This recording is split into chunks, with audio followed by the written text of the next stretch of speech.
Bismillahirrahmanirrahim. Assalamualaikum warahmatullahi wabarakatuh. Subhanallah walhamdulillah wa ilaha illallah wallahu akbar wa la haula wa la quwata illa billahil aliyil azim. Allahumma sholli ala sayyidina Muhammad wa ala ali sayyidina Muhammad. Syukur alhamdulillah kita bisa berjumpa lagi di channel ini.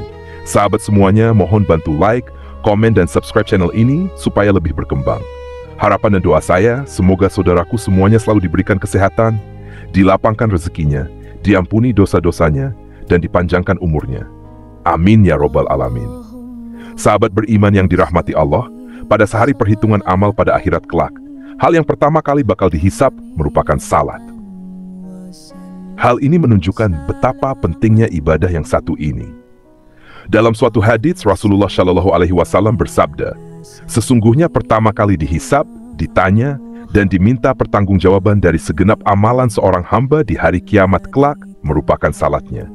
Bila salatnya baik, maka beruntunglah ia, dan bila mana salatnya rusak, sungguh kerugian menimpanya.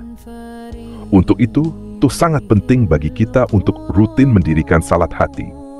Namun di zaman yang sudah modern semacam ini, tampaknya tidak sedikit orang yang sudah mulai memandang remeh salat, atau bahkan hanya karena suatu argumen yang sepele saja, seorang dapat dengan mudah meninggalkan salat. Bahkan kini tidak sedikit orang yang menganggap bahwa salat itu hanya sebagai rutinitas ibadah semata. Ada juga seseorang yang melaksanakan salat karena terpaksa dan lain sebagainya. Hal-hal semacam inilah penyebab seseorang yang rajin salat namun masuk neraka.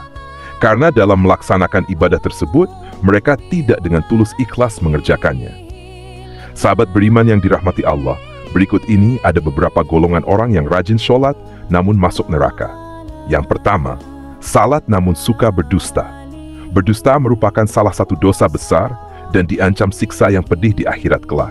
Di zaman semacam ini, kebohongan tampaknya sudah menjadi suatu kebiasaan di kalangan masyarakat. Padahal sekecil apapun suatu kebohongan akan tetap dianggap sebagai dosa besar. Meskipun ada seseorang yang rajin sholat dan beribadah, namun jika lisannya suka berbohong, maka salat dan ibadahnya akan sia-sia semata, karena kebohongannya itu akan menghapus amal-amalnya. Dan jika ia mati dalam keadaan tidak bertaubat kepada Allah, maka dia akan dimasukkan ke dalam neraka. Allah Subhanahu wa Ta'ala berfirman, sesungguhnya yang mengada-adakan kebohongan hanyalah orang-orang yang tidak beriman kepada ayat-ayat Allah, dan mereka itulah orang pendusta. Quran Surah An-Nahl ayat 105. Berbohong menunjukkan salah satu ciri dari golongan orang-orang yang munafik. Untuk itulah, mengapa kita sebagai umat Islam wajib menjauhi yang namanya tindakan dusta, karena itu dapat mencelakakan kita baik di dunia maupun di akhirat. Yang kedua, salat namun minum minuman keras. Hal ini tidak jarang kita jumpai di kalangan masyarakat. Tidak sedikit sekali orang yang memperbuat salat namun suka meminum minuman keras. Inilah akibatnya jika menganggap salat hanya sebagai suatu rutinitas semata, sehingga dalam melaksanakannya tidak dibarengi dengan hati yang ikhlas. Minuman keras merupakan segala jenis minuman yang memabukkan, dan minuman semacam ini sangat dilarang oleh agama Islam. Tidak sedikit orang yang salat belum tentu dapat terhindar dari minuman keras atau khamr. Rasulullah Shallallahu Alaihi Wasallam sendiri berkata bahwa setiap minuman keras itu merupakan induk dari segala macam kejahatan. Bahkan Rasulullah Shallallahu Alaihi Wasallam juga melarang setiap muslim untuk mendekati khamr, apalagi meminumnya, baik sedikit atau tidak sedikit. Khamr merupakan barang haram yang tidak boleh diminum oleh orang yang beragama Islam. Rasulullah Shallallahu Alaihi Wasallam juga melaknat orang-orang yang berhubungan dengan minuman keras atau khamr. Untuk itu, sebagai umat Islam wajib hukumnya untuk menghindari khamr dan menjauhinya, dan segeralah bertobat jika pernah meminumnya.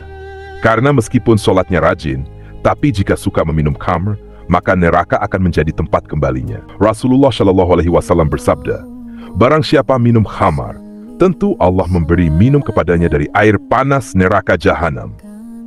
Ketiga, syalat namun percaya dukun. Orang yang syalat namun ia percaya dengan dukun atau tukang ramal merupakan salah satu orang yang dapat dikatakan syalat namun ia masuk neraka. Seperti yang kita ketahui, dukun merupakan orang yang mengaku bahwa dia mengetahui perkara-perkara gaib dan tersembunyi. Dalam hadits riwayat Imam Muslim, orang yang percaya kepada dukun, maka syalatnya tidak akan diterima selama 40 hari. Selain itu, Percaya dengan dukun merupakan termasuk dalam kategori dosa besar, karena hanya Allah sajalah yang maha mengetahui segala sesuatu. Percaya kepada dukun juga dapat dikategorikan sebagai tindakan musyrik, karena dukun itu merupakan orang yang bersekutu dengan bangsa jin, dan jika kita mempercayainya, maka kita akan terkena dosa syirik.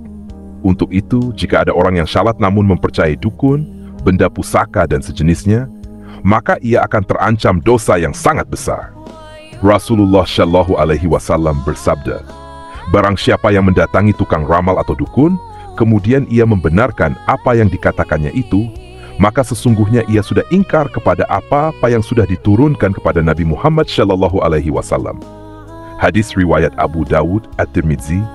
Keempat, salat tapi suka menggunjing kejelekan orang lain.